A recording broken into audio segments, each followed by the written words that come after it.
बिस्मिल्लाहिर्रहमानिर्रहीम अस्सलाम वालेकुम वरहमतुल्लाहि वबरकातुहू। मैं हूं आपका host Jahanzeb Minaj debate of the week के साथ, और हमारे साथ स्टूडियो में मौजूद हैं जनाब फ़िरदौस जमाल साहब और जनाब उबैदुर्रहमान शफीक साहब। आपको खुशामदीद कहते हैं। आज गुज़श्ता हफ़्ते का कुछ हाथा हम इस तरह करेंगे कि पाकिस्तानी मईशत की ओर देखेंगे किस तरफ जा रही है।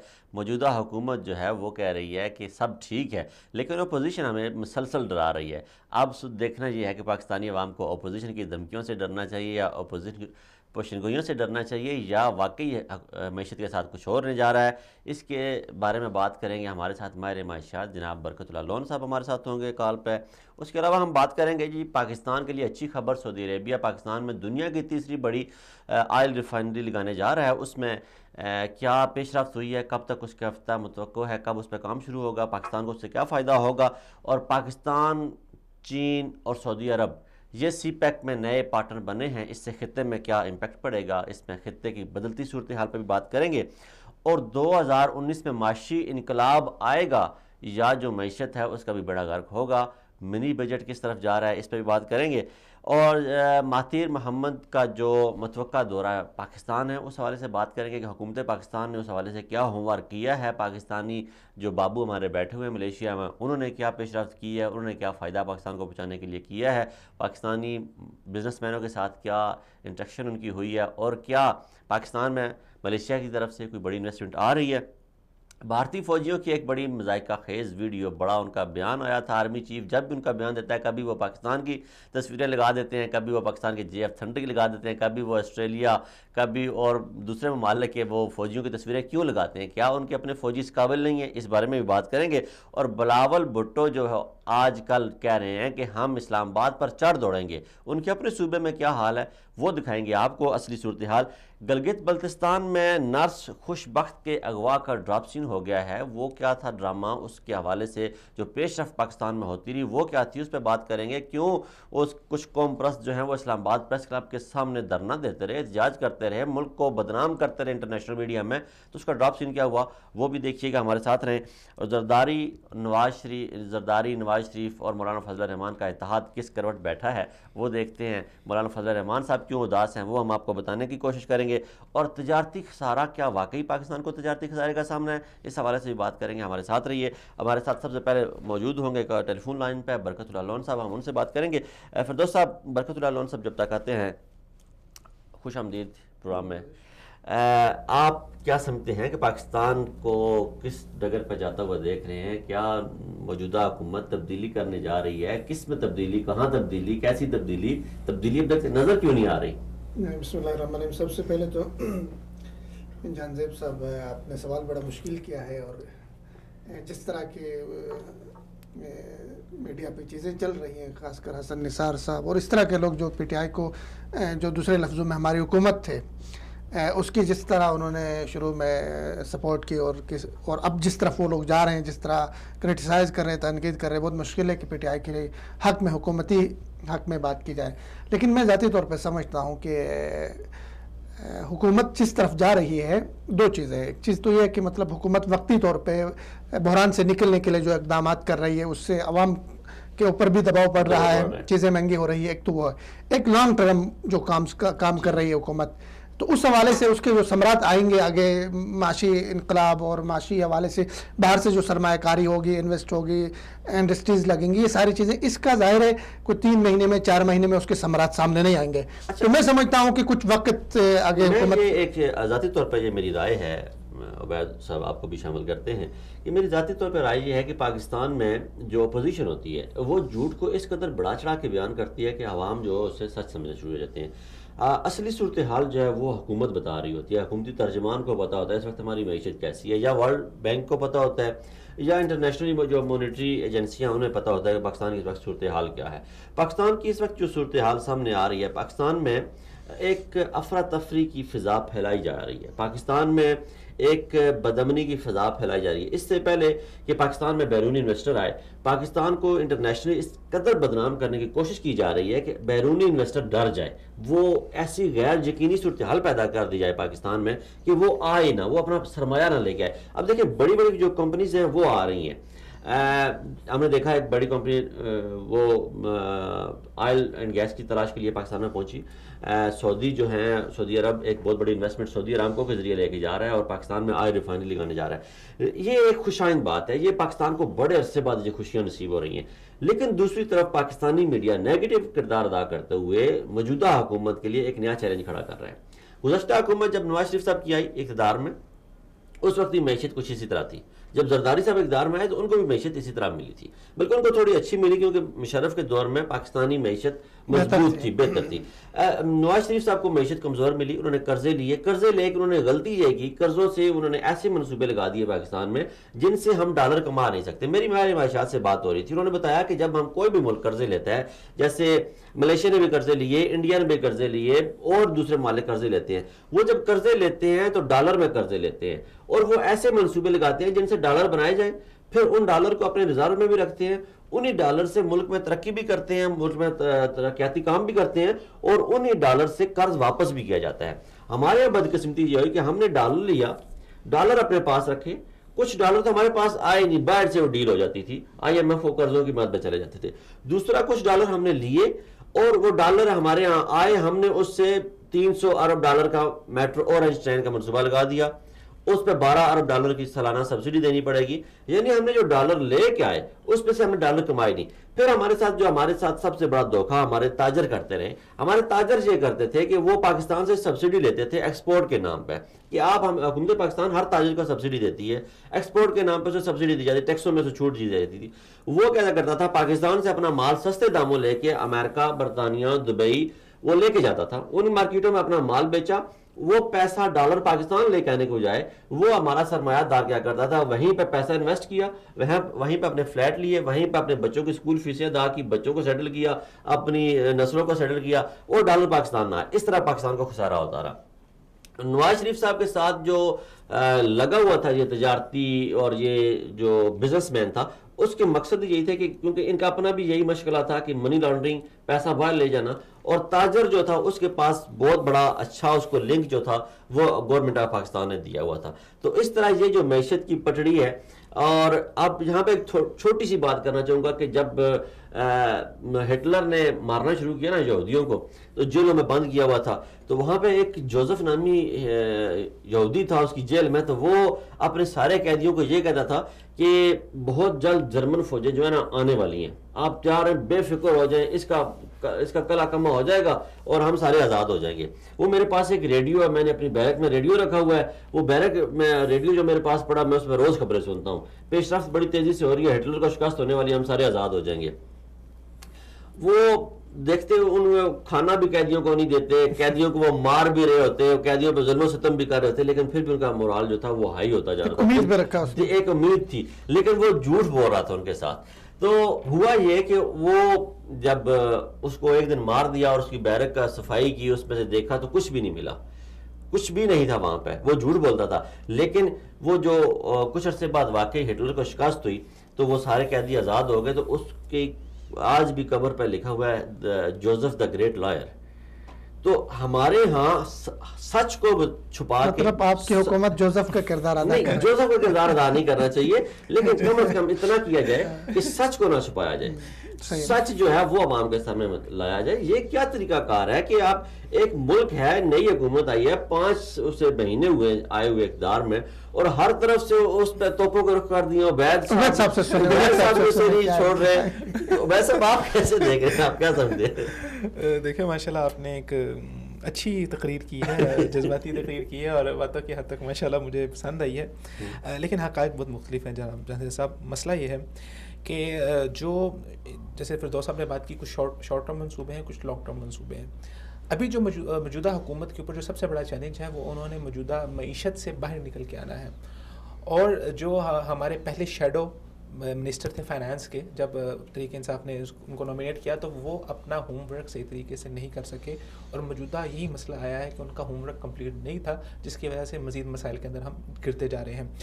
जो माशी इस्लाहात वो लेके आए, जो इस्लाहात उन्होंने की, उससे उनका ख्याल ये था कि पाकिस्तान की जो पाकिस्तान इंपोर्ट कर रहा है चीज़ें उनके अंदर कमी आएगी और एक्सपोर्ट्स बढ़ेंगी। और उन्होंने क्या किया, पैसे की डिवेल्यूएशन कर दी और उसके ऊपर टैक्सेस बढ़ा दिए जो आप चीज़ें इंपोर्ट कर रहे हैं। अब उससे हुआ ये कि आप जब सी पैक लगा रहे हैं इतना बड़ा, तो उसके अंदर एक बहुत वसी तादाद के अंदर और एक खतीर रकम के अंदर आप चीज़ों को इंपोर्ट कर रहे हैं। आप उनको नहीं रोक सकते क्योंकि आप इतना बड़ा प्रोजेक्ट लगा रहे हैं। आपने एक्सपोर्ट के ऊपर जो है वो टैक्सेस बढ़ा दिया, जिससे क्या हुआ कि बिलाखिर नतीजा क्या निकला कि खिसारा आपको दोबारा से उठाना पड़ा। उसी सूरत में एक्सपोर्ट जो है आपने सोचा था कि उस तरह से बढ़ेंगी, लेकिन एक्सपोर्ट नहीं बढ़ी। उसकी वजह क्या है, जो आपने जिक्र फरमाया कि आलमी मीडिया के अंदर पाकिस्तान का जो है वो नाम ख़राब किया जा रहा है, उसमें सबसे बड़ा हाथ तहरीक इंसाफ का अपना ज़ाती खुद है। आज ही जो 2 दिन कबल तहरीक इंसाफ के जो फाइनेंस मिनिस्टर हैं असद उमर साहब, उन्होंने जब प्रेस कॉन्फ्रेंस की तो वहाँ पर उनके ऊपर ये सवाल उठाए गए कि पाकिस्तान का बाहर के आप इन्वेस्टर को छोड़ें, पाकिस्तान का जो अपना इन्वेस्टर है वो इस वक्त पाकिस्तान के अंदर इन्वेस्टमेंट करने से बहुत ज़्यादा कतरा रहा है। वाई FBI की तरफ से इतने बड़े बड़े नोटिस हर एक बिजनेसमैन को भेजे जा रहे हैं। आप बात करते हैं जब एहतसाब की, ठीक है आप सच्चे होंगे एहतसाब के अंदर, लेकिन जो आपके नीचे बंदे बैठे हुए हैं वो सच्चे नहीं है। वो आपके एहतसाब के नाम के ऊपर जो है ना वो नोटिस भेज के ना तो इतनी बड़ी बड़ी रिश्वतों की रकमें वसूल कर रहे हैं और लोगों को डरा रहे हैं, धमका रहे हैं। तो आप एक मुआशी अदम इस्तेहकाम पैदा कर रहे हैं। आपके वज़रा के बयान देख लें रोज़ाना की बुनियाद के ऊपर, जो स्टॉक मार्केट का बंदा बैठा हुआ है जिसने इन्वेस्ट करना है वो आपके वज़रा के बयान को देखता है। आपके एक वज़ीर का बयान, एक निकला हुआ जुमला स्टॉक मार्केट को ऊपर कर सकता है, स्टॉक मार्केट को नीचे कर सकता है। गैर संजीदा किस्म के लोग आप लोगों ने बैठाए हुए हैं और वो गैर संजीदगी से बयान देते हैं। क्या बयान दे रहे हैं? कल वो जो उन्होंने दिया है, फवाद चौधरी साहब ने बयान किया जी खजाना परेशान हो गया कि उसको कोई लूटने वाला अभी तक नहीं आया। अभी आगे बहुत बड़ी बड़ी स्टोरीज आ रही हैं, ये रज़ाक दाऊद साहब की है, उसके बाद आरिफ नकवी साहब की स्टोरीज आ रही हैं कि उन्होंने जो वो वहाँ के शंघाई इलेक्ट्रिक और पाकिस्तान की इलेक्ट्रिक के जो डील्स हुई हैं उसके अंदर बाकायदा तौर पर मुलाकातें करवाई गई हैं इमरान खान साहब से, वज़ीर आज़म हाउस के साथ इन्वॉल्व हुई। आगे 2-3 हफ्तों में आपको बड़ी बड़ी स्टोरीज देखने को आ रही हैं कि जो वादे कर रहे हैं कि जी हमने करप्शन फ्री निज़ाम दे दिया। तो ये सारी सिचुएशन है, आप सारी सिचुएशन को ख़राब कर रहे हैं। आपको चाहिए ये था कि आप ऐसी इस्लाहात लेकर आते जिसके ज़रिए से आपकी एक्सपोर्ट बढ़ती, आप ऐसा माहौल पैदा करें जहाँ पे तिजारत हो। आप उस माहौल को कमज़ोर कर रहे हैं। आपने इंपोर्ट भी गिरा दी, आपने एक्सपोर्ट भी गिरा दी। नतीजा क्या निकला? नतीजा ये निकला कि आपकी जो ट्रेड डेफिसिट है वो पिछली हुकूमत के मुकाबले में जब उसके बाद जब तहरीक इंसाफ की गवर्नमेंट आई वो ट्रेड डेफिसिट बढ़ा है। पिछले 5 माह के अंदर जब हुकूमत आई है इक़्तिदार के अंदर, अगर आप पीपल्स पार्टी का 5 माह निकाल के देखें, अगर आप नून लीग का 5 माह निकाल के देखें, पाकिस्तान तहरीक इंसाफ ने $10 अरब का कर्जा ज़्यादा लिया है बनिस्बत नून लीग के। ज़्यादा कर्जा लेके जा रहे हैं और आप ज़्यादा उसके ऊपर बुहरान के ऊपर आप ज़्यादा उसको इस तरह से बढ़ा रहे हैं। तो लिहाजा खुदारा आप ज़रा कुछ इस्लाहात सही तरीके से करें और मीशत को सही डिगर के ऊपर लेके जाएं। अगर इसी तरीके से आप चलते रहे, अब मिनी बजट क्यों ला रहे हैं? ये सबसे बड़ी इनकी नालायकी है मिनी बजट को लेके आना। जब वो मिनी बजट पूरी दुनिया में क्यों लाया जाता है? आप देखते हैं कि आपने पहले बजट के अंदर जो पेश किया था वहाँ पर जो आपने टैक्सेस लगाए थे और उन टैक्सेस की वजह से आपने सोचा था कि मुल्क के पास जो वसाइल आएंगे, जो पैसा इकट्ठा होगा, उसके बाद आप उसके जरिए से अपनी अदायगी करेंगे। अब वहाँ पर टैक्सेस सही तरह से लगाए नहीं गए और अब मिनी बजट लाया जा रहा है टैक्स लगाने के लिए। देखिए मिनी बजट के हवाले से मिनी बजट के हवाले से 3 चीज़ें तो असद उमर साहब ने क्लियर की। एक तो ये कि इसमें नए टैक्स नहीं लगाएंगे। बरकतुल्लाह लोन साहब है। अस्सलाम वालेकुम साहब। जी वालेकुम सलाम सर, बहुत शुक्रिया आपने वक्त दिया। हम जानना चाहेंगे, जैसे हर पाकिस्तानी जानना चाहता है कि मौजूदा हुकूमत में क्या माशी बुरान हमारे गिर्द मंडला रहा है या हुकूमत माशी बुरान से निकल चुकी है?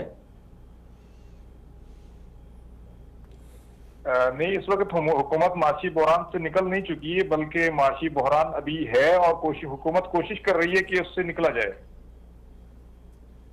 अच्छा, जो हुकूमती वुज़रा हैं वो कह रहे हैं कि हम माशी बुरान से निकल चुके हैं, जबकि अपोजिशन जो है वो कह रही है जी कि आने वाले दिन पाकिस्तान के इससे भी बदतर होंगे। हमने देखा कि बिजली की कीमतें बढ़ा दी गई, गैस की कीमतें बढ़ा दी गई और हमने ये देखा कि पाकिस्तान में जो लाइफ सेविंग अद्वियात हैं उनकी कीमतों में 15 से 17% इजाफा कर दिया गया।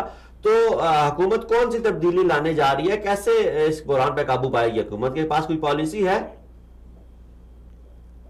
नहीं, जब ये हुकूमती वज़रा जब ये कहते हैं ना कि हम मुआशी बहरान से निकल चुके हैं, मेरे ख्याल से मैंने तो कोई ऐसा बयान नहीं सुना है। उनका जो असल जो इस हवाले से जो उनका जो मौक़िफ़ है वो ये है कि वो भी ये समझते हैं कि मुआशी बहरान से निकले नहीं है। उनका ये कहना है कि जो IMF के पास जो इमीडिएट नीड थी ना गवर्नमेंट में आने के बाद 6 महीने पहले, जो पाकिस्तान डिफॉल्ट की पोजीशन में था और IMF के अलावा कोई ऑप्शन नहीं था, वो उस सूरत हाल से निकल चुके हैं। उनका जो कहने का जो पॉइंट ऑफ व्यू है ना वो ये है यानी IMF के पास अभी हम न भी जाएं और आराम से जाएं और शायद अल्लाह करे जाने की जरूरत भी न पड़े, उस सूरत हाल से निकल चुके हैं जो पाकिस्तान को एक आपका जो फॉरेन एक्सचेंज रिजर्व है वो बिल्कुल डाउन हो गए थे, और जो इंपोर्ट की जो पेमेंटें हैं, फॉरेन पेमेंटें हैं, और जो मार्कअप और जो लोन्स की जो पेमेंट्स जो ड्यू थी उसकी पेमेंट्स के लिए जो पाकिस्तान के पास पैसे नहीं थे, वो गंभीर सूरत हाल से निकल चुके हैं। लेकिन जो ओवरऑल दूसरी जो मैक्रो इकोनॉमी की जो सिचुएशन है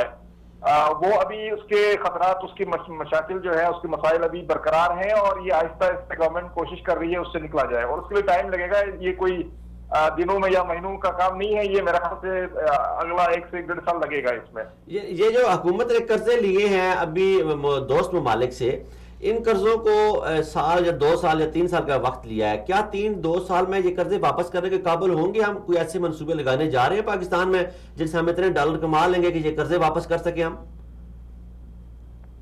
नहीं, देखिए, हम जब IMF से जो हमने कर्जे लिए हैं वो भी तो हमें वापस करने होते हैं ना। वो IMF के जो कर्जे हैं वो कहलाते हैं हार्ड लोन, और ये जो कर्जे हैं ये सॉफ्ट लोन कहलाता है। तो इनकी वापसी के वक्त भी इतना प्रेशर नहीं होगा, यानी हम अपनी सहूलत के हिसाब से इनके साथ जो टर्म्स एंड कंडीशंस हैं उसको अगर हम अबाइड बाई ना भी करें और उसकी रीशेड्यूलिंग भी करा सकते हैं, उसमें ये सॉफ्ट टाइप के लोन्स कहलाते हैं, ये जो हमने अपने फ्रेंड। लेकिन अगर हम आप जैसे रीशेड्यूलिंग की बात कर रहे हैं अभी से, तो आपकी माशाल्लाह मैशत में बड़ी गहरी नजर है, तो क्या हमारा इमेज बच पाएगा दोस्त मालिक के सामने?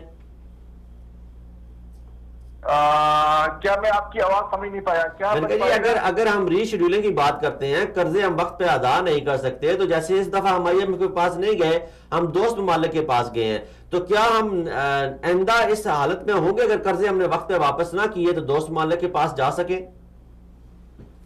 नहीं, तो अल्लाह ना करे हम ऐसी क्यों तमन्ना रखें कि हम हमेशा जो है ना दोस्त ममालिक और IMF के रहम करम पे रहें, जो 70 साल से हम रहे हैं। अल्लाह करे ऐसा ना हो, इंशाल्लाह आप देखेंगे ये आहिस्ता आहिस्ता जो है ये कर्जे भी वापस होंगे, और दोस्त ममालिक के पास या IMF के पास से हमें जोली फैलाने की जरूरत भी नहीं पड़ेगी। बेहतरी की उम्मीद आपको बेहतरी की उम्मीद नजर आ रही है, लेकिन आप ये कहना चाह रहे हैं कि इसमें इतनी जल्दी नहीं होगा, 1-2 साल लगेंगे? देखिए, मैं आपको ये क्लियरली बताऊं, एज इकोनॉमिक एनालिस्ट जो है ना, ये 70 साल का कैंसर ज़दा माशी जो माशरा है पाकिस्तान का, 70 साल का कैंसर ज़दा है। पाकिस्तान की अवाम ये चाहती है, या एक खास तबका ये चाहता है, या उन जो हमारे माफिया जो जेलों में हैं जो जा रहे हैं उनके कुछ पैरोकार ये चाहते हैं कि इस पूरा कैंसर ज़दा जो है माशरे को महीनों में, दिनों में, हफ्तों में इमरान खान जो है अलादीन का चिराग जलाकर उसको सही करे, तो ये जरा अहमकाना बात है, और मैं समझता हूँ इसमें काफी टाइम लगेगा। 1 साल 1.5 साल तो मैं ये समझता हूँ कि एक टोन सेट करने में लगेगा। उसके बाद अगले 5 साल में पूरी आहिस्ता बेहतरी आएगी, और उसके बाद मैं समझता हूँ 2023 में भी इस मासूम कौम को 2023 में भी इमरान खान को एक चांस देना पड़ेगा, अगर ये चाहते हैं कि तो इसको जो है ना पाकिस्तान की जो कैंसर है, जो मर्ज लगा हुआ है मईशत का, इसका मुकम्मल इलाज अगर पाकिस्तान को चाहिए तो 2023 में दोबारा इमरान खान को लाना पड़ेगा। लेकिन बरकत साहब, अपोजिशन तो आपको 1 साल देने के लिए तैयार नहीं, आप अगले 2023 के बाद भी वक्त मांग रहे हैं।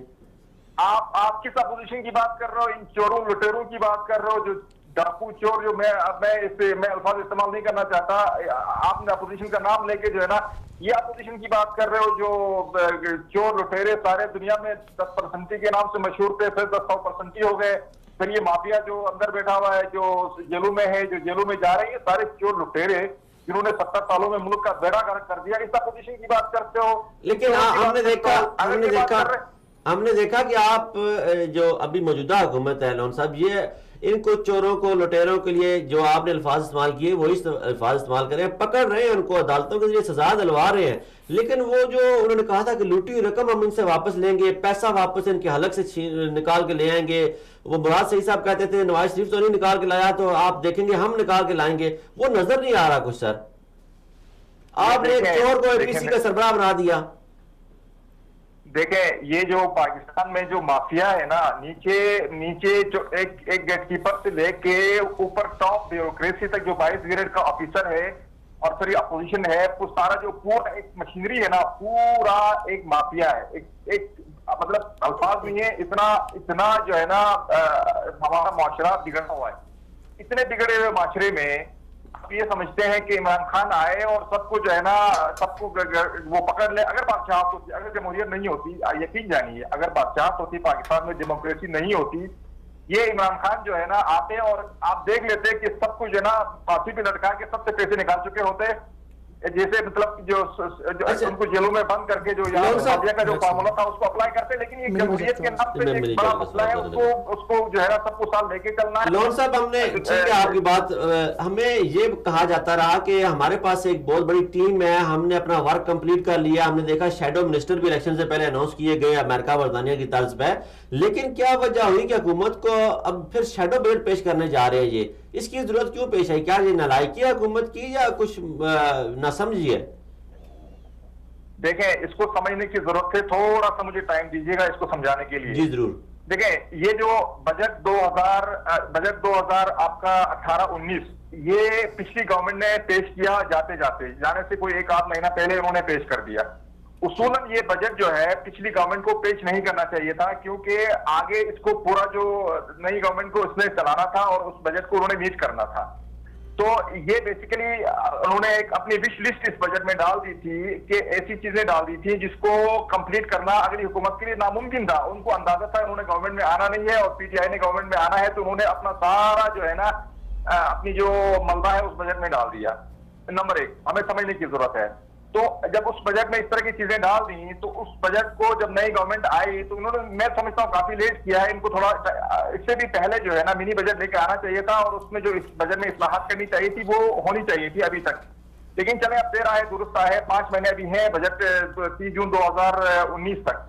तो इसके अंदर जो चीजें उन्होंने पिछली गवर्नमेंट ने जो चीजें डाली थी, विश लिस्ट डाली थी, उसकी इस्लाह जरूरी है। ये हमें मानना पड़ेगा। साहब, जो 2018-19 का बजट तो उन्होंने दिया था पिछली गवर्नमेंट ने, तो सप्लीमेंट्री बजट किस गवर्नमेंट ने दिया था? जी, जो सप्लीमेंट्री बजट आया था वो कौन सी गवर्नमेंट ने दिया था? नहीं, सप्लीमेंट्री बजट भी इसी का नहीं, तो ये तो पीटीआई की गवर्नमेंट। देखें ना, सप्लीमेंट्री बजट जब गवर्नमेंट ने दिया तो उसके अंदर इस्लाहात क्यों नहीं कर सके, जब अब दोबारा आपको मिनी बजट लाना पड़ रहा है?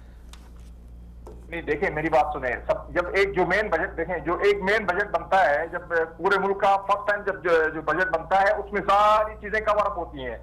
सप्लीमेंट्री बजट में सारी चीजें कवर अप नहीं होती हैं, उसमें बहुत सारे इश्यूज रह जाते हैं जिसकी वजह से इनको मिनी बजट लेके आना पड़ रहा है। आपकी बात इस हद तक सही है कि इनको कोशिश करनी चाहिए थी कि सारी चीजें वो सप्लीमेंट्री बजट में एडजस्ट करते और ये मिनी बजट की नौबत ना आती, लेकिन शायद कुछ चीजें रह गई उसके अंदर, इसलिए मिनी बजट लाना पड़ गया। अच्छा बरकतुल्लाह साहब, मेरा एक स्पेसिफिक सवाल आपसे, आपने जिक्र किया कि ये पाकिस्तानी मुआशरा 70 साल कैंसर ज़दा मुआशरा है और मईशत का ठीक है बात तस्लीम की जाती है, लेकिन एक मसला यह है कि जो हुकूमत की कारकर्दगी है 5 महीनों के अंदर, हम उसके ऊपर बात कर रहे हैं कि उस हवाले से हमें देखने में आया कि आपका ट्रेड डेफिसिट बड़ा है, आपने पिछली हुकूमतों के मुकाबले में जो 10 अरब डॉलर का कर्जा ज्यादा लिया है और उसके अलावा और भी बहुत सारे मसाइल बड़े हैं। तो हम इसके ऊपर बात कर रहे हैं कि ये जो माशी सलाहत कर रही है गवर्नमेंट, इससे नजर नहीं आ रहा कि आगे साल 1.5 साल के अंदर कुछ मजीद बेहतरियां पैदा हों। देखें, ये सिर्फ फिगर कोड करने से कुछ नहीं होगा। 10 अरब डॉलर जो कर्जा बढ़ा है, वो कर्जा क्या इन्होंने लाके कोई अपने गवर्नमेंट के एक्सपेंडिचर बढ़ाए हैं या पिछली गवर्नमेंट के जो लोन ड्यूज थे उसको पे करने के लिए उन्होंने कर्जे लिए फ्रेंडली कंट्रीज से? समझने की जरूरत है। वो जो लाइबिलिटीज पिछली गवर्नमेंट खड़ी करके गई थी बैलेंस शीट में पाकिस्तान की, उसको पे ऑफ करने के लिए उन्होंने कर्जे लिए हैं। ये क्या ये 10 अरब डॉलर लेके इन्होंने अपनी जेबों में डाले हैं या मेट्रो बना के उससे कमीशन खाया है या नंदीपुर पावर प्रोजेक्ट से जो है 10 अरब डॉलर से आपका ट्रेड डेफिसिट तो कम होना चाहिए, इतना ट्रेड डेफिसिट कैसे बढ़ गया फिर? बहुत शुक्रिया बरकतुल्लाह लोन साहब, बहुत शुक्रिया। उम्मीद करते हैं आप इतना वक्त देते रहेंगे। फिरदौस साहब, क्या कहेंगे आप? जो बरकतुल्लाह लोन साहब के मुताबिक तो ऑल इज वेल, लेकिन हुकूमत को थोड़ा वक्त दे। नहीं, जाहिर है बरकतुल्लाह लोन साहब एक वाहिर मईशत हैं, बहुत सारी चीज़ें ऐसी होती हैं जो मतलब ज़ाहिर अवाम नहीं समझ सकती या अपोजिशन भी नहीं समझ सकती, या समझते हुए अपोजिशन अवाम को नहीं कहना चाह रहे, ठीक है ना। हाँ, मसला ये देखें, कुछ चीज़ें आपने जैसे कि बजट की बात की, उन्होंने बजट जो बनाया था वो पहली हुकूमत ने बनाया था 2019 और 18 का, उसमें ऐसी चीज़ें बनाई डाली, उनको पता था हमने आना नहीं, जैसे लोन साहब ने कहा। अब मसला ये होता है कि आपने देखना ये है कि भाई आगे आपने लेके चलना है नहीं चलना है हुकूमत को, कौम को। हुकूमत तो इस चीज़ को समझती है और उसने लेके चलना होता है, और अपोजिशन की कोशिश ये होती है किसी तरह से भी उसको चलने न दिया जाए। ठीक है। ये दोनों चीज़ें थे। अभी उनके साथ हमने बात करनी चाहिए थी मनी बजट के हवाले से, ठीक है। खुल के बजट। देखिए शोर अपोजिशन ने शोर कर दिया कि जी मनी बजट आ रहा है, आने से पहले ही उन्होंने शोर किया चीज़ें महंगी होंगी, फलाना होगा, फिस्ताना होगा, टैक्स लगेंगे। 3 चीज़ें उसने बता दी असद उमर ने बहुत वजाहत के साथ। मैंने उनकी तकरीर सुनी। एक तो उन्होंने कहा नहीं टैक्सेस नहीं लगेंगे, नहीं लगेंगे तो नहीं लगेंगे कि भाई उसने कहा नहीं लगेंगे, ठीक है, लगेंगे फिर बात करें, अगर लग जाती है तो बात कर ले। दूसरा उसने कहा कि भाई टैक्सेस में जो बेज़ाब्तगियाँ थी उस पर कंट्रोल करने के लिए यहाँ पे हम इकदाम कर रहे हैं मिनी बजट में। और तीसरी उन्होंने ये कहा कि जो मैंने अब लिख के लाया यहाँ पे आमदनी बढ़ाना है, हमारे आमदनी बढ़ाने के लिए अभी तक इकदाम नहीं हुए। ये बहुत बेसिक चीज है, आमदन बढ़ाने के लिए इकदाम। फिर आप अपने देखो अपनी मुल्क की हालात भी देखें ना। मसला क्या है कि आपके हमसाए में आपने देखना है कि आपने तिजारत किन के साथ करनी है। 3 आपके हमसाए हैं, ठीक है, बड़े। ईरान है, आप उसके, ईरान खुद आलमी पाबंदियों का शिकार है, वो आपके साथ ट्रेड करने की पोजीशन में नहीं है। ठीक है। अफगानिस्तान है, अफगानिस्तान के अंदर के अपने मामला बिगड़े हुए हैं, वो आपके साथ तिजारत करने की पोजीशन। अफगानिस्तान की मार्केट जो अभी पाकिस्तान के लिए बड़ी मौसर साबित होती जा रही है। अभी हो रही है, उस पर इकदाम हो रहे हैं। ट्रंप का जो बयान है, उसने कहा लाइब्रेरी बना दी, अब पड़ेगा कौन। हाँ, इंडिया के साथ उस पर हम बात करेंगे। तीसरा हमारे पास इंडिया है, इंडिया के साथ हमारे बहुत सारे सेटलमेंट के इशूज है, बहुत मसाइल है। तो रहता है एक चाइना है, उस चाइना के साथ हम कोशिश कर रहे हैं, चाइना के साथ हमारी ट्रेड बढ़ रही है, बड़ी है, डॉलर की बड़ी है।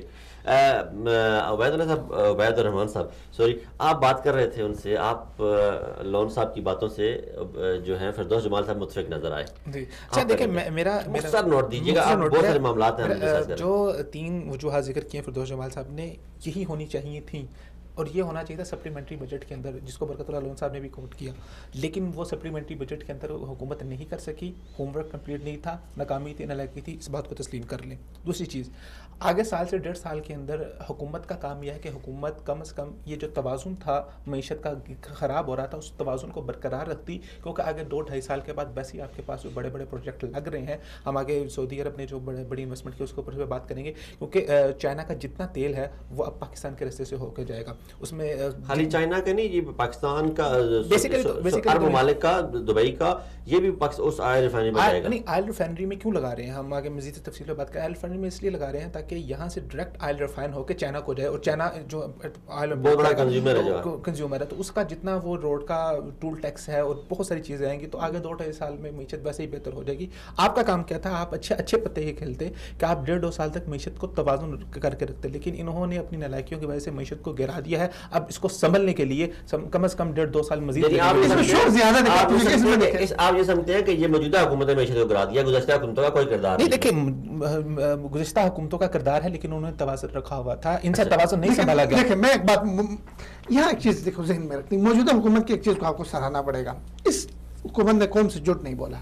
ये बाहर से कर्जे देखो, कर्जे लेके देखो, डॉलर बाहर से लेके डॉलर पे नहीं चले, तो आप जो था जहां पे बढ़ रही है महंगाई बढ़ने दी, जो हो रहा है हकीकत कौम के सामने, जब कंट्रोल होगी, ठीक है ना। आप मसनूई तौर पे कंट्रोल करेंगे, उसके मुल्क को हमेशगी का नुकसान होगा। फिर एक और चीज़ बड़ी अहम है, देखिए इमरान खान के बाद पीटीआई में एक आदमी है टोटल, ओनली वन, वो है असद उमर। असद उमर को खराब करने की भरपूर कोशिश की अपोजिशन ने भी और मीडिया ने भी। चले असद उमर को गिराना है, यहीं से बात करेंगे। यहाँ पे हम छोटी सी एक ब्रेक लेते हैं। ब्रेक के बाद जब हम आएंगे तो बात करेंगे जो पाकिस्तान में सऊदी अरेबिया इन्वेस्टमेंट लेके जा रहा है, पाकिस्तान उसे क्या फ़ायदे लेगा, उसके मकासद क्या है, अगराज़ मकासद क्या है, और पाक सऊदिया चीन का जो नया खित्ते में ब्लॉक बन रहा है, और भारत के जो फौजियों की जगहसाई हो रही है उस पर, और गिलगित बल्तिस्तान के हवाले से, और जरदारी, मौलाना और नवाज शरीफ के इत्तेहाद के बारे में, और तजारती खजारे के बारे में हमने बात कर ली है। स्टे विद अस, बिल्कुल शॉर्ट सा ब्रेक के बाद।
एशिया से अफ्रीका तक,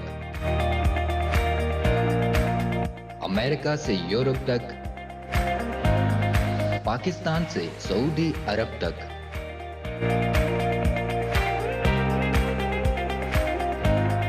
दुनिया भर की ताज़ा और मुस्तनद खबरें, बेलाग और मुनफरिद तज्ज़ियात, सियासी, समाजी और मुआशरती प्रोग्राम्स, तज्ज़ियाकारों, दानिश्वरों, माहिरीन और मुफक्किरीन की बेहतरीन team.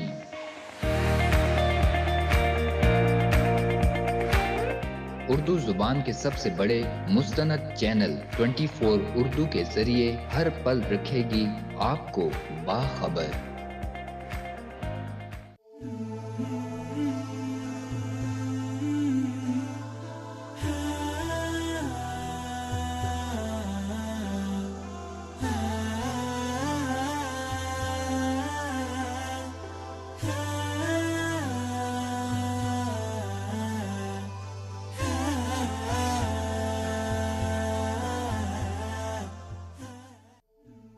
Welcome back after the break पे जाने से पहले नाज़रीन हम बात कर रहे थे पाकिस्तानी मैशत के बारे में और पाकिस्तान में जो इन्वेस्टमेंट बैरूनी इन्वेस्टमेंट आ रही है उस हवाले से बात कर रहे थे।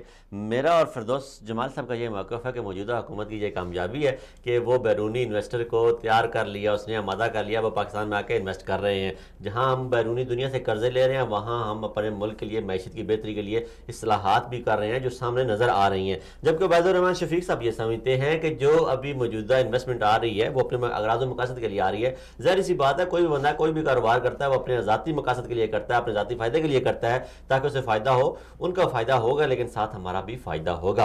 उबैदुर रहमान शफीक साहब, आप क्या समझते हैं कि जो पाकिस्तान में इन्वेस्टमेंट जा रही है $10 अरब की, दुनिया की तीसरी बड़ी ऑयल रिफाइनरी बनने जा रही है, इससे पाकिस्तान को कितना फ़ायदा होगा और इसके अगराज़ मकासद क्या है? देखिए, सबसे पहले जो ये प्रोजेक्ट है ये वन बेल्ट वन रोड का प्रोजेक्ट है और ये नहीं, ये तो चाइना का मंसूबा है। बात मैं ज़रा सा कंप्लीट कर लूँ।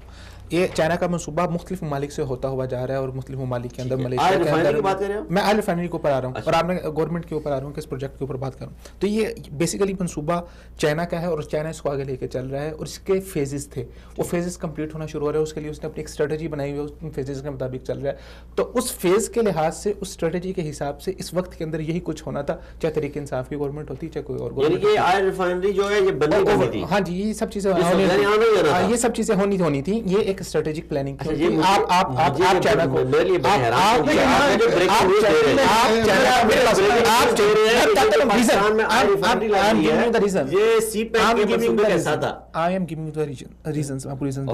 आप लॉजिकल बात होनी चाहिए ना। देखिए, आप चाइना की बात कर रहे हैं जिनका मैनेजमेंटेशन, उनकी जिनकी ऑर्गेनाइजेशनल मैनेजमेंट, जिनकी सिस्टमैटिक मैनेजमेंट की पूरी दुनिया में मिसाल दी जाती है। तो उनकी एक स्ट्रेटेजी थी और वो स्ट्रेटेजी के मुताबिक चल रहे थे।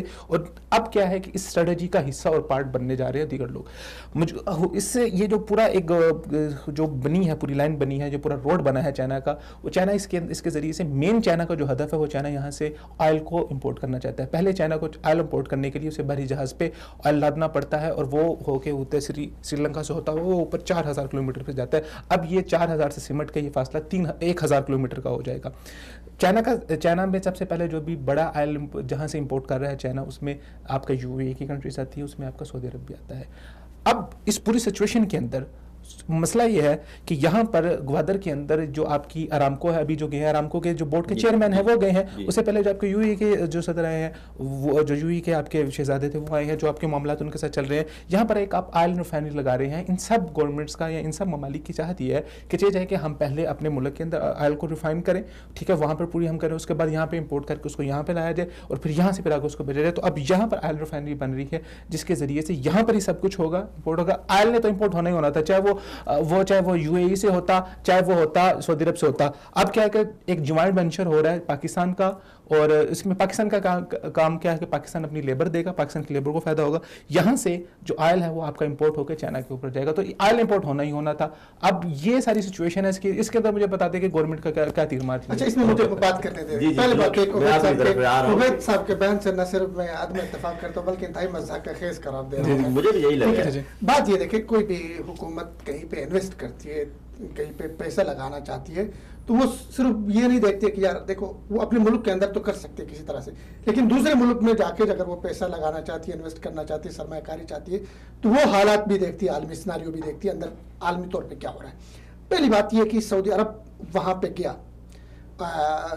अपने ग्वादर में, ऐसे ही नहीं गया, बल्कि सऊदी अरब और अमेरिका के जिस तरह के ताल्लुकात थे उसका बहुत बड़ा दखल है सऊदी अरब का बाकायदा खुलेआम जाके ग्वादर में इन्वेस्ट करना।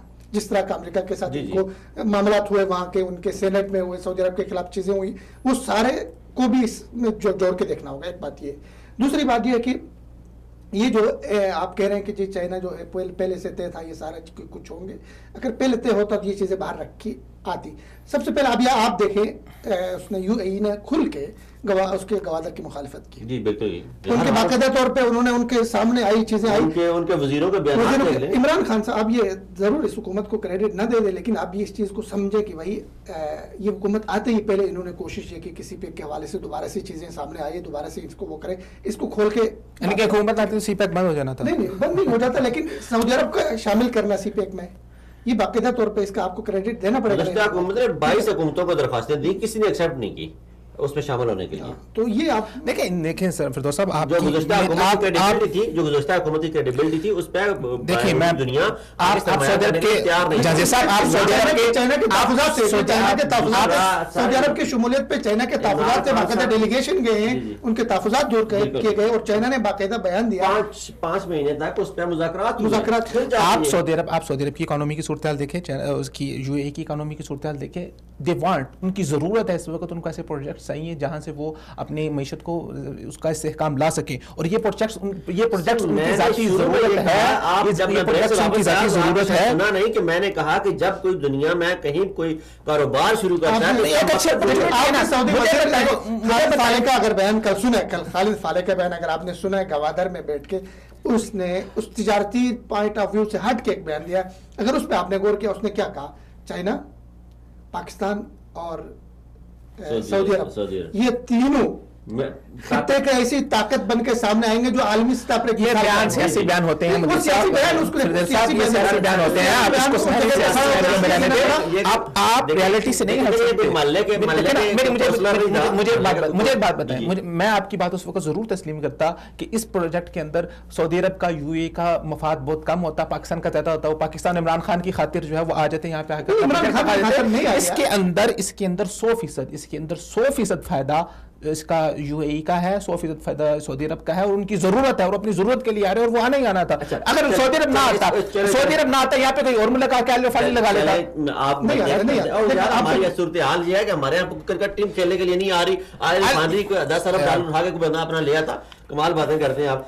ये जो मंसूबे होते हैं, इस तरह के मंसूबे जो होते हैं, चाइना बीच के अंदर सीक्रेटर है, आप चाइना के मुंह को सबा रहे हैं, आप चाइना को क्रेडिट दे रहे हैं, आप अपने मुल्क के लिए देने के लिए हुकूमत खारजा पॉलिसी है, खारजा पॉलिसी है, खारजा पॉलिसी है, जिसके मुतबादिल हमने नवाज शरीफ और सऊदी अरब, देखिए ये बात मैं आपको बता रहा हूँ, टीवी पे बता रहा हूँ, नवाज शरीफ के आखिरी दौर में सऊदी अरब के साथ सरद मोरी का रवैया हुआ था। जब हमारे पार्लियामेंट में ले जाके सऊदी अरब की तजलील की गई, वहाँ इशू हो गया, तो उस वक्त बड़े अंदर के हालत बड़े ख़राब थे। नई हुकूमत आई है, बाकायदा तौर पे सऊदी अरब के पहले सफ़ीर ने उनसे मुलाकात की, फिर इमरान खान साहब पहले दौरे पे आया, और कुछ ताकतें नहीं चाह रही थी कि देखें, अभी कल जो है वो फवाद चौधरी ने बयान दिया, क्या दिया, उसका बयान है कि सऊदी अरब और पाकिस्तान 2 भाई हैं। देखिए खुल के हुकूमत कर रही है सऊदी अरब को, इस वक्त इन चीजों की जरूरत है, बिल्कुल जरूरत, ठीक है ना। सऊदी अरब आलमी तौर पर तन्हाई का शिकार होने जा रहा है। पाकिस्तान में जरूरत है कि हमारे दोस्त मालिक के सरबराह इस वक्त पाकिस्तान के दौरे करें। पाकिस्तान तन्हाई का शिकार है, पाकिस्तान का कोई मुल्क सिक्योरिटी को बेस बना के वहां पर कोई दौरा नहीं करता मुल्क, तो वहां पर पाकिस्तान को जरूरत है। ये बात मेरी समझ से बाहर है, इखलाकी जैसा ये बात मेरी समझ से बाहर है कि अगर तरीके इंसाफ की हुकूमत ना होती तो ये मामला ना हो रहे होते, ये सब खत्म हो रहे। सर 5 साल नहीं हुए ना, 5 साल नहीं हुए। इसके फेजेस से आप सर उठा के दफा सीपैक, आप दो चीजें देखें, सीपैक के जरा एक दफा फेजेस से उठा के देखें, आपको पता दो चीजें देखें, 2 चीजें इसमें याद रखें। एक चीज होता है हुकूमत का मफाद, एक होता है रियासत का मफाद।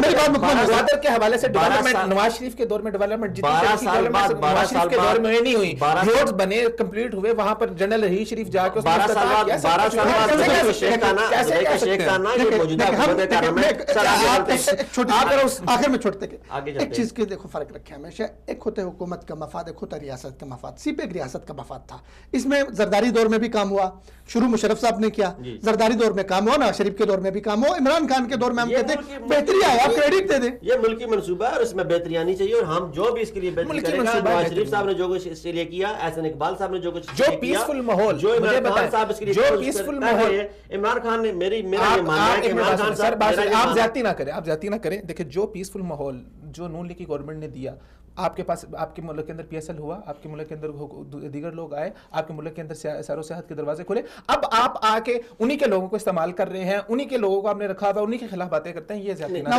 करें। नून ये ज्यादती ना के करें। 5 साल दौर में पाकिस्तान में ज्यादा उनके कत्ल 5 हुआ। साल दौर में सिर्फ एक मोदी आया पाकिस्तान में, जिसे पाकिस्तान को स्नैच आपके किया। पास पीएसएल इंटरनेशनल इमेज आपका एक बना, आप खुद गए थे सर पीएसएल के अंदर, कैसे भूल सकते हैं? ज्यादती ना करें, ज्यादती ना करें। शादी का मियां साहब उसके ड्राइवर भी बने, उस वक्त किसी को शक नहीं हुआ कि मियां साहब क्यों ड्राइवर बने।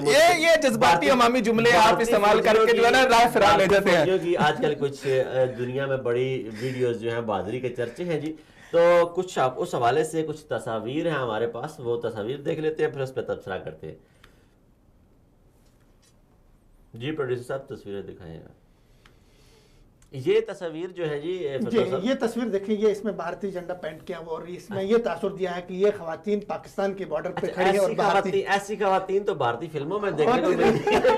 फौज में तो असल में तो अच्छा, ये खवातीन दोनों जो है ये कुर्द है, अच्छा। ये इराकी कुर्द खवातीन है और इनको और दिखाया गया। दूसरी औरत के बाजू पे जो झंडा है वो नजर आ रहा है। हाँ, तो ये उन लोगों ने, और दिलचस्प बात ये कि इन दोनों तस्वीरों को श्रद्धा कपूर, उनके बॉलीवुड के बहुत मशहूर वो है, उन्होंने, और रुकन पार्लियामेंट जो किरण खेर, दोनों ने इसको वो किया। अच्छा, ये देखिए, ये तस्वीर जो नजर आ रही है, इनको दिखाया कि ये सियाचिन पे खड़े हैं दोनों फौजी। और पीछे समुंदर है।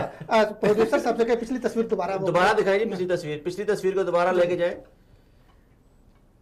ये अमेरिकन एक तैराक की तस्वीर है। अच्छा, ठीक है ना, ठीक है। डेन उसका नाम है, और ये बर्फ में उसने बनाई और उसको दिखाया जी सियाचिन में जो है वो तैराक बर्फ में ढके हुए सारी कुछ। ये तस्वीर, ये अमेरिकन तैराक की, और पीछे देखो समुंदर भी नजर आ रहा है। तो इसको दिखाया जी ये सियाचिन में है और ये बर्फ में इसकी हालत है, और वहां पे उनके जज्बे जगाने की कोशिश की गई। ये एक वो तैराक है। आगे आएंगे 2 तस्वीरें, आगे चलाएं, स्लाइड को चलाएं आगे। ये स्लीपिंग बैग में दिखाया, ये कहा ये सियाचिन में ये ड्यूटी दे रहे हैं और बेचारे बर्फ से जम चुके हैं। हालांकि ये दोनों तस्वीरें जो है ये 2013 की तस्वीरें, और 2013 में ये रूसी फौजियों की तस्वीरें ट्रेनिंग के दौरान की हैं। अच्छा, तरबियत के दौरान के उन मरहले से उनको गुजारना पड़ा। तो ये फेक तस्वीरें। आगे एक वीडियो हमारे पास है जो भारतीय फौजियों की हकीकी बहादुरी को, ये वीडियो जी असल में जो उनका जो ये कमांडो है उनके, जो है दरिया क्रॉस कर रहे हैं। मैं भी सर्जिकल स्ट्राइक करने के लिए आ रहे हैं। मैं भी यही कहने लगा था कि कहीं सर्जिकल स्ट्राइक तो नहीं कर रहे जा रहे पाकिस्तान पे। यह इनकी हालत है। अच्छा, ये पीछे जो खड़े हैं साथी, ये चीख रहे हैं या क्या कर रहे हैं? ये मजाक उड़ा रहे हैं, मुझे तो लग रहा है। अच्छा, ये कमांडो है इनके। अच्छा, और दिलचस्प बात यह कि एक दफा ये ट्रेनिंग से फारिग हो गए, ये बड़ा इनका अलमिया है। 40 कमांडो जो है बस से उतर के भाग गए। उनको ट्रेनिंग से फारिग हो गए, उनको भेज रहे थे आसाम में किसी उस पे मिशन पे भेज रहे थे, रास्ते में बस रोकी और वहीं से ये वो भाग गए। चक्कर हो गए जी। अच्छा, ये देखो कैसे क्रॉस कर रहे हैं। मैं कहता हूँ जी कमाल महारत है जी, ये तो वाकई कोई लगता है सर्जिकल स्ट्राइक करके आ रहे दाल खा के। ये गाय का गोश्त तो खाते नहीं है, वो जो गाय का चीज इस्तेमाल करते हैं। मैं एक और वीडियो में देख रहा था, इनके भारतीय जो है उसके फौजियों के हवाले से, उनकी कोई माँ है किसी फौजी की जो कारगिल में बैठा उनका मारा गया है। अच्छा। उसने तो मट्टी पलीद की, आपने देखी होगी मट्टी पलीद की। उसने कहा कि हमारे फौजियों को ले जाके मारा गया, हमारे बच्चों को मारा गया, उनको ठीक से राशन नहीं मिलता है, ठीक से उनके लिए कपड़े नहीं मिल रहे, ठीक से जूते नहीं मिल रहे, वेपन्स नहीं मिल रहे। और उनके जर्नल के बयान हैं इंडियन आर्मी के, जो उन्होंने कहा कारगिल में तो हमारे पास डब्बों में पेशाब करके हम बाहर फेंकते थे, हमारी ये हालत हुई थी। एक तो ये बात है कि देखिए फौजी किसी भी मुल्क का होता है वो अपने मुल्क के लिए जान कुर्बान करता है, इसमें कोई शक नहीं। ये भी दुरुस्त बात है कि इनकी फौजें भी सियाचिन में वहाँ पे ड्यूटियाँ दे रहे हैं, बर्फ़ में ड्यूटियाँ दे रहे हैं, हमारी फौजियों की तरह कारगिल में इनकी भी फौजी है। लेकिन एक चीज़ फ़र्क करती है हमारी और उनकी अफवाज में कि वो सिर्फ तनख्वाह के लिए लड़ रहे होते हैं। जज्बा वतन होता है लेकिन सपना नहीं, तनख्वाह सैलरी है, ये चीज़ों के लिए लड़ते हैं। लेकिन हमारी फ़ौज के पास क्या होता है? शहादत का जुनून, मोहब्बत, वो सारी। इसलिए हमारी माएँ देखें बच्चे को कुर्बान कर रही, 5-5 बच्चे कुर्बान करने वाली फौज में ऐसी माएँ हैं। तो वो जो आपने उनकी माँ का वो प्रोग्राम आपने देखा एक हमारी, अगर हमारे पास नहीं, हमारे पास अभी स्लाइड नहीं होगी, एक हमारी माँ का कुर्बान जहाँ उन माओं पे जिन्होंने उन बच्चों को जन्म दिया, जो अपने बच्चे की शहादत के लिए स्टेज पे आती हैं, उसका अवार्ड रिसीव करने के लिए कहती हैं अल्हम्दुलिल्लाह अल्हम्दुलिल्लाह सुम्मा अल्हम्दुलिल्लाह। एक ये जज्बा है, एक तरफ वो जज्बा है। इसमें हमने दिखाना ये है कि देखें, एक तो ये कि भारतीय फौजी इस हवाले से कि कितने झूठ बोल रहे हैं, कितना झूठ बोल रहे हैं, कितना इनका मनफी प्रोपेगंडा है फौजों के हवाले से। भाई तुम लोग और चीज़ें, बहुत सारी फौजें, तुम्हारी फौजों ने जंगें भी लड़ी है, रियल चीज़ें। तो इनकी मीडिया की जो क्रेडिबिलिटी है, उनकी जो हकीकत है, वो भी सामने आ रही है, किस तरह की फेक चीज़ों को लेकर सामने आ रहे हैं। आप क्या कहेंगे? भारतीय मीडिया का ये वतीरा है, वो ड्रामेटाइजेशन करते हैं चीज़ों की, एक्स्ट्रा हाइप कर देते हैं। हाँ, एक्स्ट्रा हाइप उसकी क्रिएट कर देते हैं। और जो वो जैसे पिछले दिनों एक हमने भी वो भी स्टोरी की थी, वो 2 बच्चे थे मदरसे के, उन्होंने तस्वीर खींची, वो बाकायदा तौर पे उन्होंने कुछ पुलिस वालों को लेकर मोहल्ले में स्टिकर भी लगा दिए। तो ये उनका एक वतीरा है और ये इस तरह करते आ रहे हो। फिर उनको सुबकी भी उठानी पड़ी लंदन का। अच्छा, वो आजकल एक और भी बड़ी मोदी के बड़े किसी बोल पे ना, मोदी ने वो ट्रम्प ने कहा वो 5 घंटे तक मेरा दिमाग खाता रहा, वो इंडिया का वज़ीर आज़म किसी ने मेरी जान क्यों नहीं छुड़ाई। तो वो मुझे कह रहा था शुक्रिया अदा करें हमारा जो $3 बिलियन हमने खर्च किए। असल में देखें, अगर आप थोड़े से मोदी असल में दरअसल हुआ ये कि अफगानिस्तान में उसको चौधरी बना के हमारे ऊपर लाया गया मोदी को, और मोदी बड़ा खुश था 9/11 के बाद कि जी पाकिस्तान की गर्दन पे आके बैठेंगे। लेकिन आज 18 साल के बाद देखो, वहाँ प्रेस कॉन्फ्रेंस उसने की मोदी ने, और उसी प्रेस कॉन्फ्रेंस के अंदर उसने कहा पाकिस्तान की नई क़यादत से मिलना चाहता हूँ, पाकिस्तान से अच्छे ताल्लुकात चाहते। उसी में उन्होंने बात की कि मोदी हमसे कह रहा है भाई शुक्रिया अदा करो अमेरिका हमारा कि हमने अफगानिस्तान में काम किया। अब मोदी ने ट्रंप ने बड़े मज़ाही अंदाज में, बड़े मज़ाक़खेज़ अंदाज में तजलील करते हुए, तहक़ीर करते हुए कहा कि मोदी से मैंने पूछा तुमने क्या काम किया, कह रहे हमने लाइब्रेरी बनाई वहाँ पे। कहते तेरी लाइब्रेरी में कौन जाता है पढ़ने के लिए वहाँ पे? कहते जितनी लाइब्रेरी पे उसने खर्च किया वो तो 5 घंटों में हम अफगानिस्तान में खर्च कर 5 घंटे का। अच्छा, सिर्फ यही नहीं बल्कि अगर आप देखें यौम जमहूरिया की तकरीब पे उन्होंने मोदी को बाकायदा इनविटेशन भेजा था, लेकिन मोदी ने उसने ट्रंप को, भारत ने, लेकिन वो भारतीय यौम जमहूरिया की तकरीब पे भी नहीं आया। तो ये कि मतलब अफगानिस्तान के अंदर से सिर्फ अमेरिका ही नहीं निकल रहा है, बल्कि $2 बिलियन उन्होंने खर्च किए। मेरा ये मानना है कि फिर ये कहेंगे उबैद साहब, ये बेहतरीन वो खारजा डिप्लोमेसी है जिसकी हमें गुज़श्ता 10-12 साल से अशद ज़रूरत थी। पाकिस्तान में और अमेरिका में ऐसे बड़े बड़े हाउसेस बैठे हुए हैं जो रेंट किए जाते हैं और वो आपकी डिप्लोमेसी करते हैं वहाँ की हुकूमतों के अंदर। ये वो पाकिस्तान की इन 5 महीनों के अंदर वो डिप्लोमेसी है जिसके रिजल्ट सामने आ रहे हैं। इसमें मैं शायद आपसे कुल्ली इत्तेफाक ना इसमें देखिए अफगानिस्तान की सूरत हाल देखिए, आप जो है ना वो अफगानिस्तान के पाकिस्तान ने जाहिर है इसमें हम सियासी से ज़्यादा अस्करी पॉइंट ऑफ व्यू से हम देख सकते हैं कि अफगानिस्तान में जो डेवलपमेंट पिछले 18 साल में पाकिस्तान ने की है वो अब सामने आएगा और दुनिया समझ रही है कि जी अफगानिस्तान काबुल का रास्ता जो इस्लामाबाद से होकर जाता है। ये तो बिल्कुल, ये इनके जर्नल भी कहते हैं, उनके CIA के बड़े भी कह रहे हैं जी पाकिस्तान के इदारों ने, एस्टेब्लिशमेंट ने वही करनी है जो उनके मफाद में होगा। दुनिया की हर एजेंसी वही कर रही है जो कर रहे हैं। तो ये खुशकिस्मती है आपकी हुकूमत की कि भाई ये अच्छा हुकूमत की यार कोई भी बात नहीं सुनता, ना उबैदुर्रहमान सुन रहा है ना फिरदौस जमाल सुन रहा है। हुकूमत जाए तो जाए किधर, मुझे नहीं लगता हुकूमत 5 साल पूरे करेगी। बिलावल भुट्टो साहब का बयान आया इसी बारे में, उन्होंने कहा जी हम चढ़ाई कर देंगे। अच्छा, उसकी वीडियो पहले सिंध की कोई वीडियो चढ़ाया अगर नहीं, वो जो चढ़ाई वाला बयान उन्होंने दिया है उसकी थोड़ी सी बात करें, फिर सिंध वाली वीडियो आपको दिखाते हैं। तो बिलावल की उम्र चढ़ाई वाली नहीं है, काफी मतलब वो है हमसे भी छोटे हैं। अच्छा ठीक है, एक तो बात ये, दूसरी बात ये आपको तो उनकी पैदाइश की भी याद है। पैदाइश की भी याद है और सारी बहुत सारी नेशनल चैनल पे बैठे हुए बहुत सारी बातें नहीं कर सकते हैं, कैमरा के वो भी लग सकते हैं। मसला ये कि देखिए बिलावल भुट्टो साहब ने सिंध में बैठ के ये बयान दिया है और जाहिर है ये बयान किसी और वजह से नहीं दिया बल्कि बाप पकड़ा गया, उसका खुद पकड़ा जा रहा है। इस वजह से वो अंदर का जो गुस्सा है, गुस्सा किस बात पे है? इस बात पे नहीं है कि हुकूमत ने गैस महंगी की, गुस्सा इस बात पे नहीं है कि हुकूमत जो है ना वो टैक्स लगा रही, गुस्सा ये नहीं है। बिलावल का गुस्सा ये है कि बाप के जाली अकाउंट निकले हैं। बिलावल का दुख इस बात का है कि जो है ना वो बाप बेटा दोनों फंस रहे हैं, दोनों के वो सारा कुछ हो रहा है। तो एक तो उन्होंने सिंध में बैठ के सिंध कार्ड खेलने की कोशिश की है। ये हमारे यहाँ सियासतदानों का सबसे मकरूह और गंदा चेहरा ये है कि हमेशा वो जो खेलते हैं उस सिंध की हालत पे एक वीडियो आजकल सोशल मीडिया पे जरा है, वो जरा प्रोड्यूसर पे वो जरा सिंध की हालत जार की वीडियो दिखाएं जी, किस सिंध की ये बात करते हैं हमारे सियासतदान, किस धड़ल्ले से करते हैं।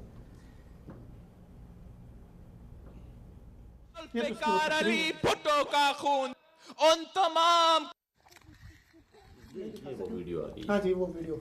अच्छा, ये जा रहे हैं स्कूल।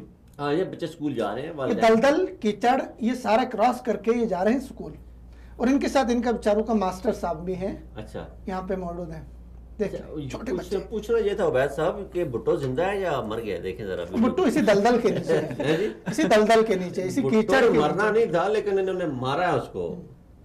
देखिए ये हालत थी, और इनको लेकर वो इस्लामाबाद में चढ़ाई करना चाह रहा, ठीक। जिनके लिए उन्होंने स्कूल जाने का रास्ता नहीं दिया, जिनके लिए स्कूल की बिल्डिंग नहीं दी, जिनके लिए अस्पतालों की हालत देख रहे हैं, सिंध के अस्पतालों की हालत क्या है, जो ठीक है। वहाँ जहाँ मुर्दे को गुस्ल देते हैं, हाँ। वहाँ पर जिंदों को मेडिसिन दी जा रही है। मेडिसिन दी जा रही है, ये हालत है। और ये जो है जरदारी साहब का बिल्ला जो है वो कोशिश कर रहा है कि इस्लामाबाद पे चढ़ाई करे। ये हाल है इस मुल्क का।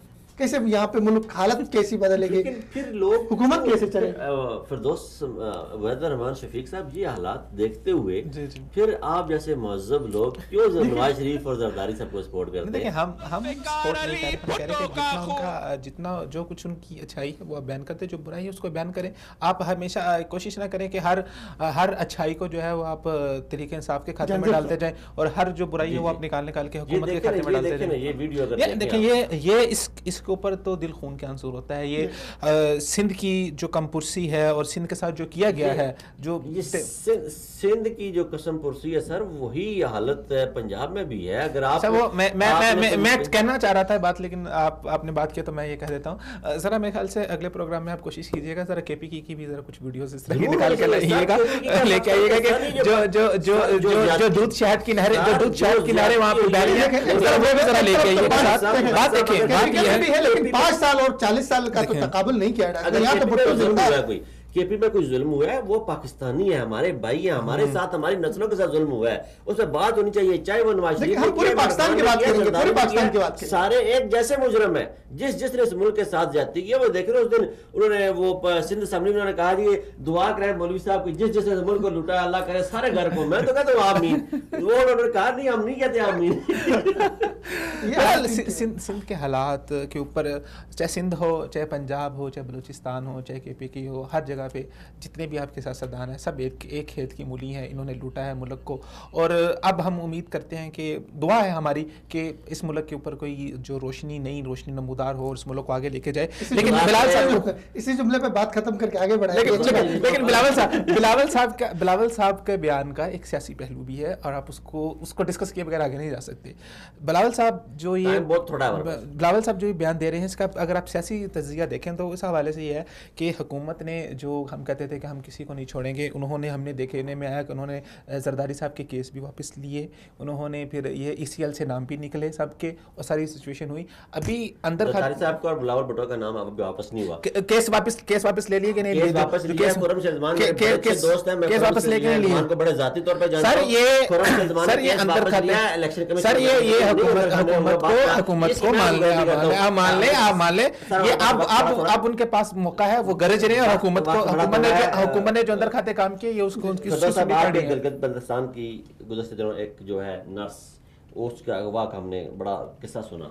3 दिन तक हमने नेशनल रजिस्टर को देखा, उन्होंने कराची में भी एहतजाज किया, उन्होंने गिलगित में एहतजाज किया, उन्होंने नेशनल प्रेस क्लब के सामने एहतजाज किया, इंटरनेशनल मीडिया का अप्रोच किया, पाकिस्तान को जितना बदनाम कर सकते थे उतना बदनाम करने की जो कोशिश हो सकती थी, मजलूम कोशिश उन्होंने की। क्या वजह हुई, वो कैसे वापस मिल गई, और उस पर जो वापस मिली, क्या हुकूमत वक्त के पास भी ऐसा कानून होना चाहिए कि जो लोग बदनाम करें झूठे केसेस में हुकूमत को, बाद में उनके खिलाफ कार्रवाई हो? देखिए, सबसे पहले एक चीज़ को समझ रखें ज़हन में कि गिलगित बल्तिस्तान इस वक्त CPEC का नुक्ता आगाज़ है। तो गिलगित बल्तिस्तान के बहुत सारे लोग पंजाब में, लाहौर में, कराची में, मुख्तलिफ जगहों पे रह रहे हैं, तालिब इल्म भी है, सब कुछ है। तो कोशिश इस वक्त ये हो रही है किसी न किसी सतह पर कि गिलगित बल्तिस्तान के लोगों को रियासत से मुतनफ़िर किया जाए, कोई तहरीक खड़ी की जाए CPEC के नुक्ते आगाज़ पे। गिलगित बल्तिस्तान के 3-4 तालिब इल्म पिछले कोई 8-10 दिनों में या 15 दिनों में कत्ल हुए, पंजाब में, कराची में अगवा हुए, कत्ल हुए, इस तरह के वाक़यात हुए। तो इसी दौरानिए में 4 जनवरी को एक खातून जो गिलगित बल्तिस्तान के, जो कराची में थी, नर्स थी, ये घर से ड्यूटी पर गई, वापस नहीं आई। अब खातून का मसला गिलगित बल्तिस्तान के लोग ख़वातीन के हवाले से बहुत हसास है। तो इसको जो है बहुत हाईलाइट किया गया गिलगित बल्तिस्तान के अखबारात में भी, सोशल मीडिया में भी, और हमारे जो कौम परस्त लोग हैं उन्होंने इसको बहुत ज़्यादा इस पर रंग पे भंग डाला, और वो सारा कुछ उन्होंने कोशिश की और इसको बहुत ज़्यादा प्रमोट किया कि गिलगित बल्तिस्तान की बेटी अगवा हुई है, कहाँ वो मोहम्मद बिन कासिम, और इस तरह के जज्बे सारा कुछ कर लिया। इस पे वीडियो भी है, इसकी वीडियो हम चला लेंगे, लेकिन उससे पहले एक मेरी बात मुकम्मल करें। अब ये जो है ना, मुझे खुद मैंने लिखा है इस पे आवाज़ मैंने उठाई, खातून का मसला और गिलगित बल्तिस्तान में ये बहुत हसास मसला है। लेकिन बदकिस्मती से ये नर्स वहाँ पे काम कर रही थी और कराची में घर से निकली, वापस नहीं आई थी 4 जनवरी को ये, और 8-10 दिन ये नहीं मिली। फिर जी इसने एक वीडियो जारी किया खुद ने, ये मुल्तान पहुंची और वो अपनी रजामंदी से एक कुर्बान नामी एक शख्स के मुल्तान के बाप के इसने कोर्ट मैरिज किया, लव मैरिज किया। ये कहते गिलगित बल्तिस्तान के लोगों के लिए थोड़ी सी शर्मिंदगी की बात है, पूरे पाकिस्तान के लिए शर्मिंदगी की बात हमारे माशरे में होता है। लेकिन यहाँ जिस पहलू पे मैं बात करना चाह रहा हूँ वो ये है कि हमारे यहाँ बहुत सारी खबरें ऐसी होती हैं जिनको बगैर तहकीक के हम रियासत को जिम्मेदार ठहराते। इस खबर को लेकर आर्मी पे भी बात की गई हमारे कौम परस्तों ने, इस खबर को लेकर पंजाबियों के खिलाफ भी बात की गई हमारे गिलगित बल्तिस्तान में, इस खबर को लेकर कराची वालों के खिलाफ भी बात की गई, इस खबर को लेकर बाकायदा तौर पर सोशल मीडिया में मुहिम चलाई कि गिलगित बल्तिस्तान में जो पंजाबी हैं, जो पठान हैं, इनको निकाला जाए, ये हमारे बेटियों के लुटेरे हैं, ये हमारे बेटियों को अगवा करने वाले। लेकिन बात मत चला कि भाई गलती तो हमारे अपने घर में है, तो इसकी वीडियो दिखाएं जो इसने बाकायदा वीडियो जारी की है और उसने एतराफ़ किया है कि मैं खुद अपनी पसंद और मर्जी से मैंने शादी। दिखाएं जी प्रोड्यूसर, ये मुल्तान से इसने। आपके बाप का क्या नाम है? सफदर अली खान। आपकी मम्मा का? बीबी रहीमा। किस शहर के हैं आप? मैं मुर्का यासीन। ये गिलगित। अच्छा, यहाँ कब है? यहाँ हम 4 तारीख को आए। तालीम कितनी है? मैट्रिक करने में। आप अभी खुशी से रह रही हैं? जी बहुत। आपने खुशी से शादी की? जी मैंने अपनी खुशी से, अपनी मर्जी। कोई आपको इधर टेंशन अपने- नहीं है? नहीं कोई अपने माँ बाप के पास जाना चाहती हैं आप? नहीं माँ बाप के पास जाना नहीं चाहती। चलो नहीं कोई मैसेज। ठीक ठीक। खुशबख्त इसका नाम है और इसने अपनी खुशी चलेंगे। से जो है अल्लाह करे- अल्लाह इसके घर को आबाद करे हमारे अल्लाह लिए। करे नहीं इनके खुश वक्त ये रहें। लेकिन मसला ये है कि ये जो लीडरान से नीचे सोच जा रही है, जैसे हमारे यहाँ मुल्क में कभी जो लीडरान है हमारे, उन पे जब चोरी डकैती के वाक़यात उन पे सामने आते हैं, जब उनकी चोरी पकड़ी जाती है तो तब वो अपने आप को बचाने की कोशिश में जमहूरियत का राग लाते हैं, अवाम को वो इस्लामाबाद पर चढ़ दौड़ने का कहते हैं। इसमें हमारे मौलाना फजल रहमान साहब बड़े आजकल एक्टिव हैं, वो भी चाह रहे हैं कि किसी तरीके से वो चाह रहे हैं कि सुलह हो जाए। और फिर वो कल परसों एक जगह रो भी पड़े, वो उन्होंने कहा कि यार जब हम अडियाला पहुंच जाएंगे तो फिर आप देखेंगे। क्या कहेंगे? असल में मौलाना उम्मीद है कहीं ना कहीं दिल में सुलगती है कहीं ना कहीं कि अडियाला जाना है हमने। मौलाना की जरा तस्वीर अगर दिखा दें तो साथ साथ वो भी है। पता नहीं प्रोड्यूसर साहब भी जो है ना वो मौलाना परेशान है। दिखाएंगे। मौलाना परेशान हुए और क्यों परेशान हुए? क्योंकि मौलाना इसलिए परेशान हुए कि उनके मुताबिक वो जिन कोशिशों में थे कि जरदारी और नवाज शरीफ की डील करवा के जो हुकूमत को गिराया जा सके और वो गिर सकती थी हुकूमत। लेकिन मसला ये हुआ है कि तरीके इंसाफ और पीपल्स पार्टी ने अंदर खाते हाथ मिला ली है। अब मौलाना की परेशानी की असल वजह ये है इंसाफ और पीपल्स पार्टी ने हाथ मिला ली है, ये अंदर खाते मिल गए सर। हाथ माने ना माने, आज ये बिलावल साहब का ये जो आज बयान मीडिया की खबर है, है, बिलावल साहब जो इतने उड़ के बयान दे रहे हैं, ये बयान ऐसे थोड़ी दिए जा रहे हैं। तो ये भी तो हो सकता है मिर्चें लगी हुई हैं तब नहीं। देखें अगर आप स्ट्रेटजी देखें ना पीपल्स पार्टी की, उन्होंने पहले प्रेशराइज करने की कोशिश की।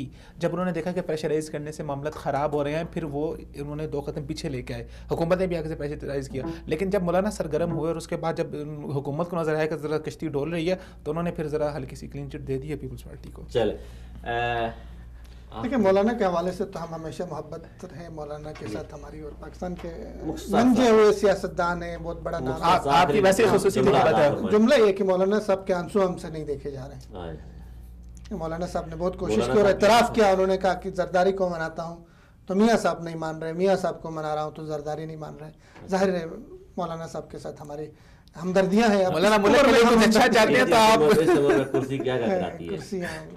ओहो, चले हमारी ये आज का प्रोग्राम था नाजरीन। आज मैं उम्मीद करता हूँ जैसे हम महसूस हुए, आप भी महसूस हुए होंगे। हमने पाकिस्तानी मैशत के बारे में बात की, बरकतुल्लाह लोन साहब ने, फरदौस जमाल साहब ने और जहांज़े मिनास ने आपको ये खुशखबरी दी कि मैशत अच्छी हो जाएगी, अच्छाई की तरफ जा रही है, बेहतरी आएगी। जबकि हमारे दोस्त जो उबैदुर रहमान शफीक साहब हैं वो थोड़े से मुतज़लज़ल राय रखते हैं। मुतज़लज़ल नहीं, बिल्कुल वो मुखालिफ नवीद तो उन्होंने भी कहा कि 1.5 साल तक नहीं है, 1.5 साल तक नवीद नहीं है और 3 साल बाद वैसे ही मामला हल हो जाने। आज एक नया जो हमारे ऊपर इंकशाफ किया उबैदुर रहमान शफीक साहब अक्सर ऐसे इंकशाफात तो करते रहते हैं, लेकिन आज उन्होंने एक नया इंकशाफ ये किया कि पाकिस्तान में जो ऑयल रिफाइनरी सऊदी अरेबिया लगा रहा है ये सी पैक स्ट्रेटजी का हिस्सा थी और ये पहले से आप इसको मैनिपुलेट कर रहे हैं, आप बात को मैनिपुलेट कर रहे हैं ना, आप बात को समझे नहीं इसी तरीके से, आप बात को समझ अगले प्रोग्राम में इसका हम बात करेंगे, अगले program oil refinery specific strategy का हिस्सा थी, ये ना मेरा मतलब था ना ये होता है, और हर जी अकल इंसान इसको समझने के लिए समझाने की जरूरत नहीं है। जो इन्वेस्टमेंट हो रही है ऑयल के अंदर ये चीजें होनी थी, ये होनी थी। सऊदिया ना आता कोई और मुल्क आ जाता, ये होना ही होना था। टाइम है इसमें, फिर बाकी अगले प्रोग्राम में हम इस पर बात करेंगे। महातीर मोहम्मद साहब का दौरा जो है वो रह गया, वो उनके दौरे के करीब तरीन हम जाके उसको डिस्कस करेंगे। भारतीय फौजियों के हवाले से हमने बात की, खुद वो जगह रसाई का मौका देते हैं, कभी वो GF थंड लगा देते हैं, कभी पाकिस्तानी फौजियों की तस्वीरें लगाते हैं, गिलगित बल्तिस्तान के हवाले से और जरदारी और नवाज शरीफ और फजल रहमान साहब क्यों परेशान है वो भी हमने बात की। अगले हफ्ते तक अपने होस्ट जांज़ेब मिनाज, फिरदौस जमाल और उबैदुर रहमान शफीक साहब को इजाज़त दीजिए। इंशाल्लाह नए मौज़ूआत के साथ फिर आपकी खिदमत में हाज़िर होंगे। तब तक अस्सलामु अलैकुम व रहमतुल्लाहि व बरकातुहू।